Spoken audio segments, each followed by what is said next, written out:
আল্লাহ পাক তার জীবনের সমস্ত গুনাহকে maaf করে দিয়েছে।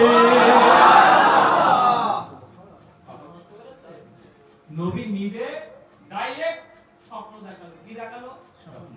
স্বপ্ন দেখালো যে ওই ব্যক্তিকে যদি দেখা হয় বলে দেবে তুমি এসে দোয়া চেয়েছো তো তোমার কাজ শেষ হয়ে গেছে।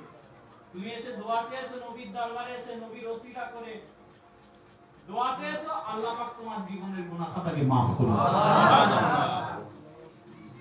কিছু ব্যক্তি আছে দুনিয়াতে, কিছু আলেম ওলামা আছে, এই আয়াতটাকে নবী জামানার সাথে সম্পৃক্ত করতে চায়। তারা বলতে চায় যে এই আয়াতটা তখনই কার্যকারী যখন আমার নবী দুনিয়াতে হায়াতে ছিলেন।